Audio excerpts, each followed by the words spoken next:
Bene data bakundwa b'umwami Yesu Kristo, mwese abakurikira izi nyigisho tubahaye ikaze mu biganiro bya Saveur Divine.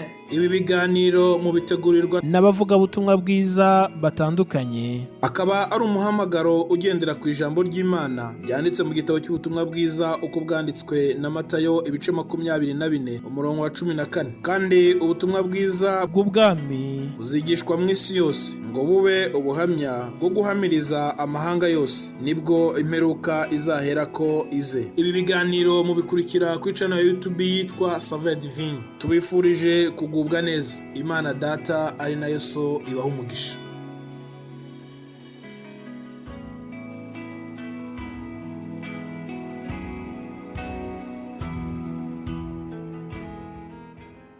Yesu ashimwe inshuti z'umusaraba, bakundwa bene data mwese abakurikira iki kiganiro Saveur Divine, ndabaramukije mu izina rya Yesu Kristo umwami n'umukiza wacu.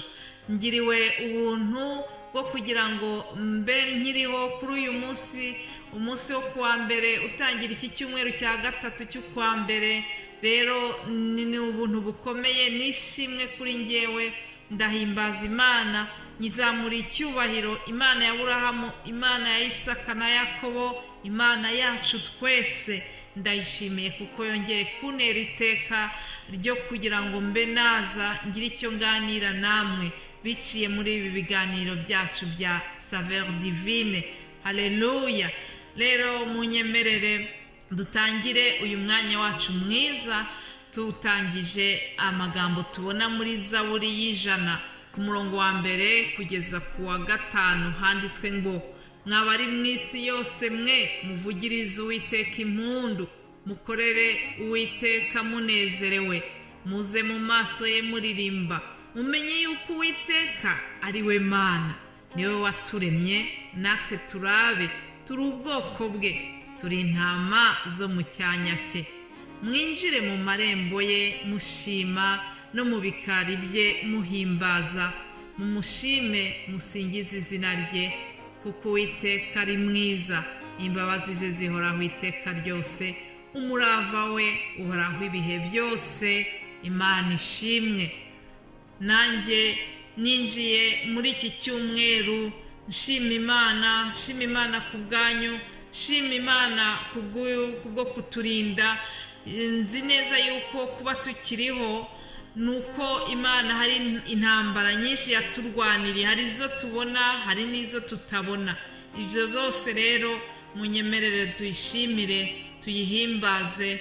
Nukuri Imana ikwiye gushyirwa hejuru, twebwe tugacishwa bugufi. Mbere yuko ngira icyo mvugira imbere yanyu, reka dusenge dushima Imana. Mana Data twese wo mu ijuru, wera wa Isirayeli, ndagushimiye cyane kubw'imbabazi zawe, kubw'urukundo rwawe ruhoraho iteka ryose. Ndagushimiye yuko ukomeje kubana natwe, ndagushimiye kubw'iki cyumweru twarangije tukaba twinjiye mu kindi. Yesu ushyirwe hejuru, twebwe ducishwe bugufi mu byo tugiye kuvuga. Turagushimiye kuko ari wowe watanze ijambo ryawe, wahumetse ijambo ryawe, kandi iri jambo twasobanukiye yuko ari umutsima udutunga buri munsi. Rero ndasabye kugira ngo iri jambo ngiye gusangira n'ubwoko bwawe uze uriherekeze, uryambike imbaraga zawe, uryambike ubwiza bwawe, rikore imirimo n'ibitangaza nk'uko ijambo ryawe ryadusezeranije. Nuko rero ngwino ubane na buri wese ugiye kumva rino jambo, umugisha, kandi ari ngewe ubasangiza ijambo, ari n'uwumva. Twese dufashirizwe hamwe, twese tugire iyindi ntambwe dutera muri uru rugendo twiyemeje rujya mu ijuru. Ni mu izina rya Yesu Kristo mbisenze, amen amen. Nshuti rero bene data, ndabashimiye cyane abakurikiye iki kiganiro, waba ugikurikiye bwa mbere cyangwa se waba ari wowe umenyereye ukurikira bino biganiro. Mwese mbasabiye umugisha uva ku Mana Data twese. Ndagushimira cyane wowe uha agaciro ijambo ry'Imana rinyura muri ibi biganiro, ndagushimiye cyane wowe ujya udukomeza ukadukomeresha de message cyangwa se n'ubundi buryo bunyuranye bwo kudukomeza no kudushyigikira. Imana iguha umugisha. Rero ndashimira bene data dukorana uyu murimo, ndashimira ubwitange bwabo, ndashimira uburyo bategura ijambo ry'Imana kugira ngo bari basangize. Imana ibaha umugisha, kuko uyu murimo ndabizi yuko atari umurimo woroshye, usaba ubwitange. Rero buri wese ukorana umunezero kandi akawukora nta bunebwe burimo, Imana imuha umugisha.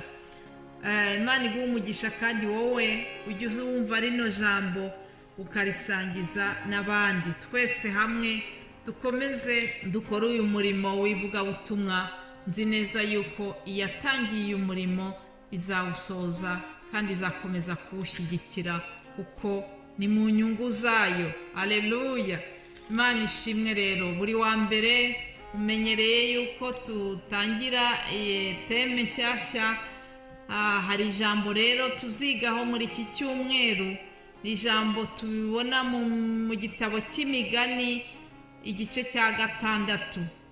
Mbere yuko mbasomera aya magambo, nagira ngo mbabwire yuko umutwe tuzakurikira tuzaba dufite cyangwa se teme ni ukuvuga ngo ibintu birindwi Uwiteka yanga, cyangwa se ibintu 7 tukwiye kwirinda kugira ngo dushimishe Imana yacu.